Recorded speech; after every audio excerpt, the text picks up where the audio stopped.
தமிழ்நாட்டுல கூட்டணி ஒண்ணு பேச ஆரம்பிச்சாலே டெல்லி உள்ள வந்துருதுன்னு செங்கோட்டையன் சொல்றாரு சார். பலமுறை டெல்லிக்கு வந்தவர் அவரு. நாங்க கூட்டணி பேசிக்கிட்டு இருக்கோம், டெல்லியில இருந்து வந்து ஸ்பாயில் பண்ணிடுறாங்க அப்படின்லாம் பேசுறாரு விஜய். அண்ணன் செங்கோட்டையனை எனக்கு 30 வருஷத்துக்கு மேலாக தெரியும். நான் ஏற்கனவே சொல்லியிருக்கிறேன், அவர் அமைச்சராக இருந்த போதும் தெரியும், அமைச்சருக்கு பின்னால் நடந்த விஷயங்கள் உங்களுக்கெல்லாம் தெரியும். அதுபோல கன்னியாகுமரியில் ஒரு மாத காலம் நான் அவர்கள் ஒன்றாக தங்கியிருந்தோம். 1998ஆம் ஆண்டு திருநெல்வேலி நடைபெற்ற வெள்ளி விழா மாநாட்டில் நாங்கள் இருவரும் முக்கிய பங்கெடுத்துக் கொண்டோம். முழுவதுமாக நான் உணர்ந்தவன். அவரை நினைத்து உண்மையிலே நான் மிகவும் ரொம்ப வருத்தப்படுகிறேன். எப்படி இருந்தவர் இப்படி ஆயிட்டார் அப்படிங்கிற மாதிரி தான் என்னுடைய வருத்தத்தை மட்டும்தான் என்னால் சொல்ல முடியும். உங்களுக்கு எல்லாருக்குமே தெரியும், டெல்லி எந்த விஷயத்திலும் இங்கே தலையிடுறதில்லை. இங்கே தமிழ்நாட்டினுடைய தேசிய ஜனநாயக கூட்டணியுடைய தலைவராக அண்ணன் இபிஎஸ் அவர்கள் தான் இருக்கார்.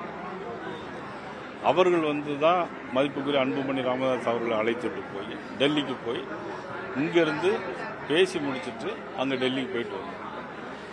அதன் பிறகு இங்கே வச்சு தான் மதிப்புக்குரிய அம்மா மக்கள் முன்னேற்ற கழகத்துடைய தலைவர் மதிப்பு அண்ணன் டிடிவி அவர் இங்கே வச்சு தான் டெல்லியில் போய் பேசுகிறாங்க.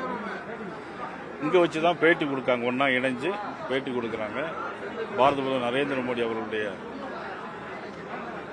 பொதுக்கூட்டத்துக்கு பின்னால் அதில் பிறகு ஒன்றாக இணைந்து அங்கே வச்சு தான் பேட்டி கொடுக்குறாங்க. ஆக அண்ணன் செங்கோட்டையன் அவர்கள் எந்த விதத்தில் அவர் சொல்வது சரி என்பது எனக்கு தெரியவில்லை. சார், இப்போ ஓபிஎஸ் பேசுறீங்களா இல்லையா சார்? அவரை கூப்பிடுறீங்களா இல்லையா?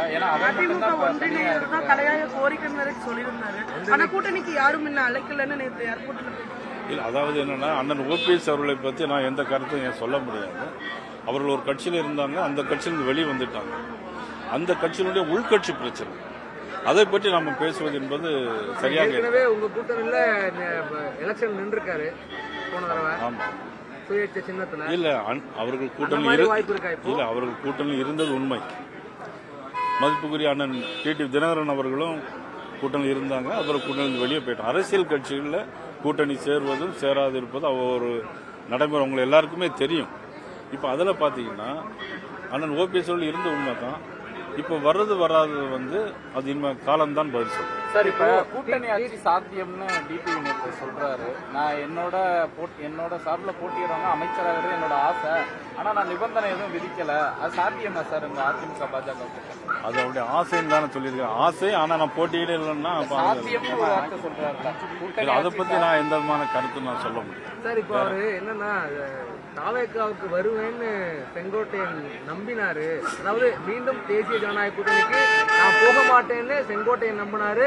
இன்னும் திமுகவுக்கு போன வைத்தியலிங்கமோ உள்ளிட்டவங்க எல்லாம் நம்பினாங்க, ஆனா அது நடக்கல அப்படின்னு சொல்றாரு. அப்ப அவர் நம்பிக்கை எங்க மாறுச்சு? அவங்க எல்லாம் நம்பினது இல்ல, அதை பத்தி நான் ஏன்னா அவருடைய தனிப்பட்ட நம்பிக்கையை நான் கருத்து சொல்றதோ அதை முரண்பாடாக சொல்றதோ அது சரியாக இருக்காது. அது ஒவ்வொருத்தருடைய நம்பிக்கை. அதை பொறுத்து இப்போ நான் உங்களுக்கு என்ன சொல்றேன் அப்படின்னா, நீங்க எல்லாரும் பத்திரிகையில் திருப்பி திருப்பி கேட்டுட்டே இருந்தீங்க, உங்க கட்சியிலிருந்து ஒருத்தரா வெளியே போயிட்டு இருக்காங்களேன்னு கேட்டுட்டே இருந்தீங்க. ஆனா இப்போ ஒவ்வொருத்தரா வந்துகிட்டே இருக்கிறாங்க. நான் ஏற்கனவே தை மாசத்துக்கு பிறகு உங்களுக்கு நல்ல செய்தி வரும் அப்படின்னு சொன்னேன். அதனால நீங்க எல்லாரும் வந்துகிட்டே இருக்காங்க, இனிமேலும் வருவாங்க. வரும்போது நான் உங்களுக்கு தெளிவான பதில. 1,25,00,000 மனங்களை வென்ற தந்தி டிவி யூடியூப் சேனல். தவிர்க்க முடியாத தம்ப்நெயில்ஸ், கலக்கலான கான்டென்ட்ஸ். நீங்களும் இந்த குடும்பத்தில் இணைய இப்பவே சப்ஸ்கிரைப் பண்ணுங்க. அசுரபலம் கொண்ட எங்கள் டிஜிட்டல் கரங்களில் உங்கள் விளம்பரங்களை சேர்க்க வாட்ஸ்அப் பண்ணுங்க. 8939888378.